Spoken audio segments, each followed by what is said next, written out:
नमस्कार, आप जुड़ चुके हैं द न्यूज नाउ के साथ और मैं हूं अर्षा वासुदेव।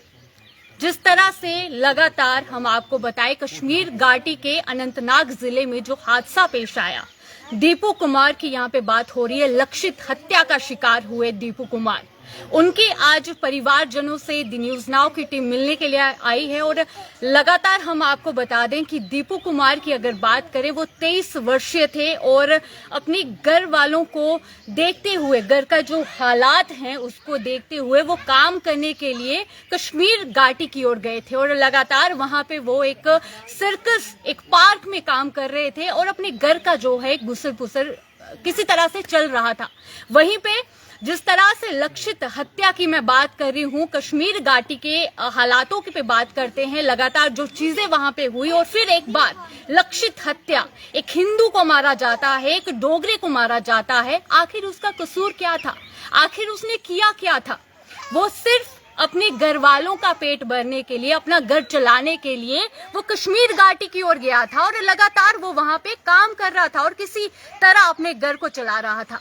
द न्यूज नाउ की टीम आज यहाँ पे पहुंची है। आपको बता दूं पहले इस इलाके के बारे में, दीपू कुमार जो थे वो की डिस्ट्रिक्ट उधमपुर, तहसील मजालता और विलेज थ्याल के रहने वाले थे। और ये है उनका परिवार, ये है उनका घर।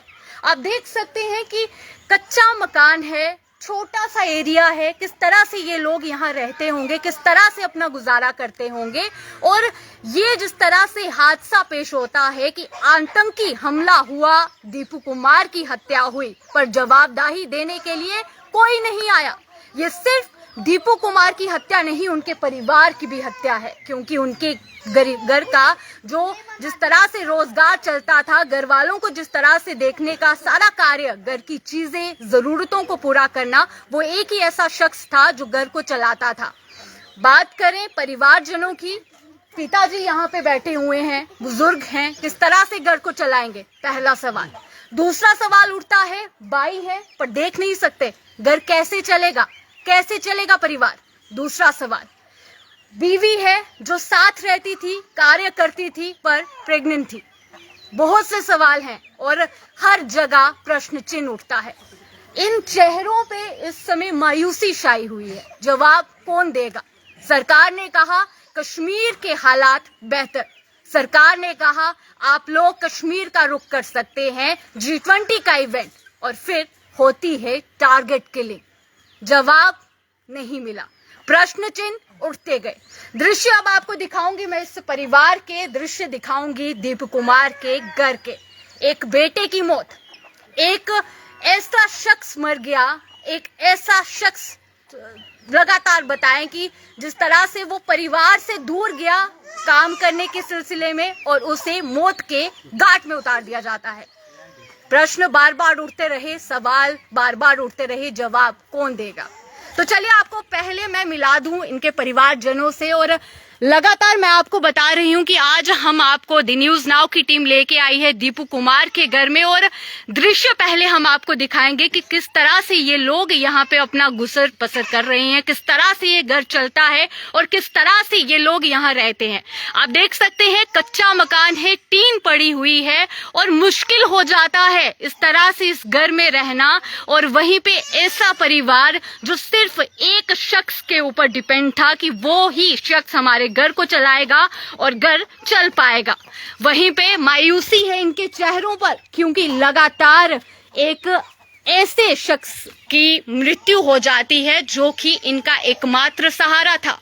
ये हम आपको मिलवाना चाहेंगे दीपू कुमार के पिताजी से, और वहीं पे मायूसी लगातार इनके चेहरों पर नजर आ रही है। और द न्यूज नाउ की टीम आज आपको यहाँ लेके आई। काफी दुख इस समय यहाँ पे है। और वहीं पे आपको मैं एक और चीज बताऊं कि लगातार लक्षित हत्या की हम बात करते हैं, सरकार के दावे, सरकार की दलीलें कि कश्मीर घाटी के हालात बेहतर, पर वहीं लक्षित हत्या, एक हिंदू को मार दिया गया, एक डोगरे को मार दिया गया।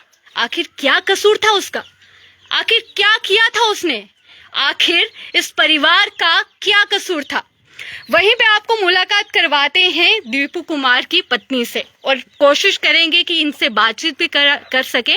पर लगातार मैं आपको बता रही हूँ कि हम नहीं चाहते कि इस समय ये परिवार जो है शोकग्रस्त है, हम इनकी भावनाओं को ठेस नहीं पहुंचाना चाहते, पर कोशिश यही है कि इनसे बात करें क्योंकि दुख बहुत ज्यादा है और डी न्यूज नाउ की टीम की यही कोशिश है कि बात करें और इनके दुख को भी हल्का करें। जी मैम, आपका क्या नाम है? मैम, ये जो हादसा पेश आया कश्मीर घाटी में आपके पति के साथ, क्या हुआ था उस समय? वो रात को 9 बजे की टाइम था उनका। वो रोज आते थे पानी लेने के लिए वहाँ पे। तो वो रात को वहाँ पे खाना लेके आए थे, खाना खाने के लिए। तो उन्होंने बोला था कि पानी नहीं है, मैं पानी लेके जाने जा रहा हूँ और साथ में दुकान से सामान लेके आऊँगा मैं जाके। तो मैंने बोला ठीक है। वो दुकान पे गए तो वहाँ से उन्होंने पानी भरा और वो सामान लेके वापसी में आने लगे थे अपने गेट के अंदर में। तो वहाँ पे फायरिंग की आवाज़ आई है, 3-4 गोलियों की आवाज़ आई है वहाँ पे। जब उनको पहली गोली बजी थी तो उन्होंने ये बोला कि मुझे बचाओ भाग के। तो कोई भी उनकी हेल्प करने कोई भी नहीं किया था वहाँ पे। सब उधर पास में बैठे हुए थे अंदर, पर कोई नहीं गया। तब मैंने जब उनकी आवाज़ सुनी थी वहाँ पे, उन्होंने जोश चलाया, तो मैं खुद गई थी वहाँ पे। तब जब मैं गई थी, जब मैंने उनको उठाया अपनी गोदी में, उनका सर रखा था, तब मैंने बोला उनको कि इनको अस्पताल लेके जाओ, पर किसी ने कोई हेल्प नहीं की थी। क्या आपकी मदद के लिए वहाँ पे कोई भी नहीं आया? नहीं थे, पर किसी ने नहीं की हेल्प। क्या वहाँ पे पुलिसकर्मी वहाँ पे उनकी तैनाती थी? पुलिस वाले नहीं थे, वो बाद में आए थे पुलिस वाले। जब वहाँ पे हल्ला मचा? हाँ जी, तब आए थे पुलिस वाले। तब वो फिर अस्पताल गए थे। तो आप किस तरह से उन्हें अस्पताल लेके गए? फिर वहाँ पे कोई एक बंदा आया था जो लोकल बंदा था, तो उनको हमने बोला कि इनको अस्पताल में लेके जाओ, ये ठीक हो जाएंगे, अस्पताल में इनको लेके जाएंगे। तो फिर उन्होंने उनको गाड़ी पर बिठाया स्कूटरी के ऊपर में, फिर एक बंदे को और बिठा के फिर उनको अस्पताल में ले गए थे। तो क्या आप उनके साथ अस्पताल गए थे? मुझे नहीं जाने दिया था वहाँ पे। फिर जब आपको ये पता चला, क्या आपको पता था कि इस तरह की कोई चीजें यहाँ पे हो रही है? क्या आपको पता था कि निशाना दीपू जी को बनाया जा रहा है? वो रोज आते थे वहाँ पे पानी लेने के लिए, रोज 8-9 बजे रोज आते थे। कुछ ऐसी बात पहले नहीं हुई कि आपको शक हो कि ऐसा कुछ हो सकता? नहीं।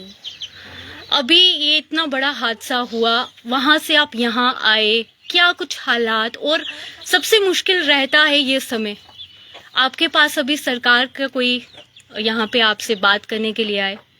हाँ आए थे, अफसर वगैरह आए थे इधर अभी बात करने के लिए, वो आए थे अभी इधर। तो ये आप देख सकते हैं, लगातार दृश्य हम आपको दिखा रहे हैं दीपू कुमार के परिवार से और परिजनों से हम मिला रहे हैं, और ये हैं दीपू कुमार के बड़े भाई। जी सर, आपका नाम क्या है? राजू। सर, ये जो घटना घटी है आपके परिवार के साथ, लगातार अगर वहीं पे हम देखें कि दीपू की बात करें, कुछ ऐसा उसने किया नहीं था और उसे आतंकियों का शिकार बनना पड़ा, हाँ जी। क्या कहेंगे आप इस पे? इस पे ये कहेंगे हम, जो मर गया वो वापस तो आ नहीं सकता। हमारी सरकार से ही अपील है जे जल्दी से जल्दी कुछ होना चाहिए। आपके पास अभी मतलब ये इतनी बड़ी बात हो जाती है, कोई लोग सरकार के कुछ चुनिंदा लोग आपसे मिलने आए? हाँ सर, सब आ रहे हैं, बड़े बड़े जो भी हैं सब अफसर आ रहे हैं मिलने, और सरकार ने 5 लाख रुपए की मांग की है। क्या आपको वो पैसा अभी तक मिला, या जिस चीज के लिए उपराज्यपाल मनोज सिन्हा ने कहा कि 5 लाख रुपया आपके परिवार को मिलेगा, क्या आपको अभी तक उसके बारे में कुछ बताया गया? जो थे श्रीनगर के डीसी जी, 2 लाख रुपया उन्हें साक्षी देवी इत्थे दिता, चैक दिते, उन्हें फोटो खिच्चे है, उन्हें बोलिया जे ये पैसा जेड़ा जिस वेले तेरा अकाउंट खुलदा है ओदे विच 2 लाख रुपया तेरे अकाउंट च आई जाना है। जेड़ा दिता है उधमपुर दे डीसी होरें 2 लाख रुपया, वो बोलिया उन्हें जे जेड़ा दीपू दा डैडी दे अकाउंट विच आई जाए, मगर असें अजें तक खाते नहीं चेक कराए, खाली साढ़े कन्नै गल्लबात ही होई है। क्या कहेंगे आप सरकार को, क्योंकि इस तरह की चीजें ये आज एक, जी बिल्कुल वही मैं आपसे पूछने वाली थी। घर चलता है जी, एक 6 महीने भी नहीं निकलते हैं 5 लाख में, और एक बेटा आपका दूर आपसे हो गया है, जो बेटा मिलता है नहीं मिलता ना, करोड़ रुपया भी करो तभी नहीं मिलता। ये जो आपको दृश्य मैं दिखा रही हूँ ये दीपू जी के माता जी हैं, और आपको मैं बता दूं कि ये परिवार इस समय काफी ज्यादा परेशान है। सर, ये जो 5 लाख रुपए की बात सामने आई, आपको लगता है कि सरकार ने 5 लाख रुपए के बारे में आपको बोल दिया, 5 लाख रुपए से क्या दीपू वापिस आ जाएगा? नहीं आएगा वापिस, मिगी करने दी नहीं आना उन वापस 5 लाख रुपए कन्नै नहीं आई सकदा वापस।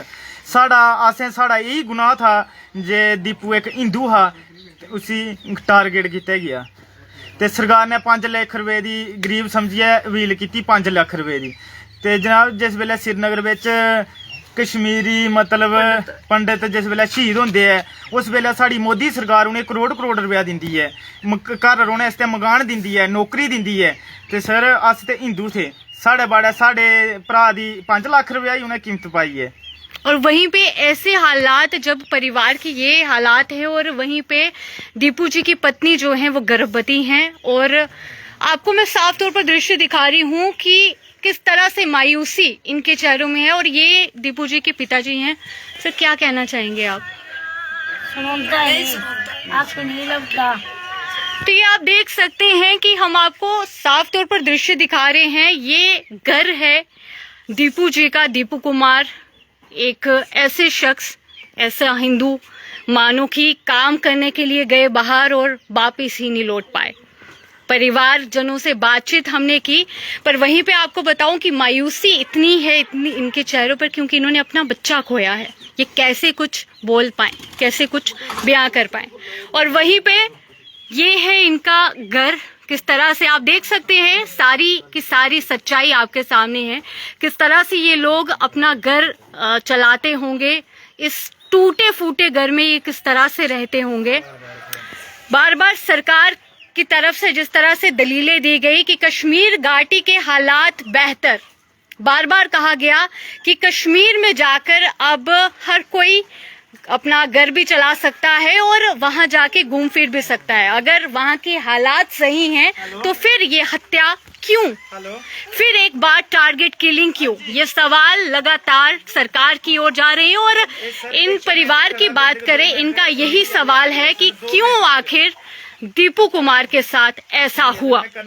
तो दी न्यूज नाउ की टीम आज आपको यहाँ लेके आई थी और हमने इनसे बातचीत करने की भी कोशिश की। लगातार ये परिवार दीपू कुमार का जो टारगेट किलिंग सामने आती है कश्मीर घाटी के अनंतनाग जिले से, और यही पे गुजारिश हर किसी से, और हम भी आपको यही कहेंगे कि जितनी कोशिश आप कर पाए इन लोगों की मदद करें।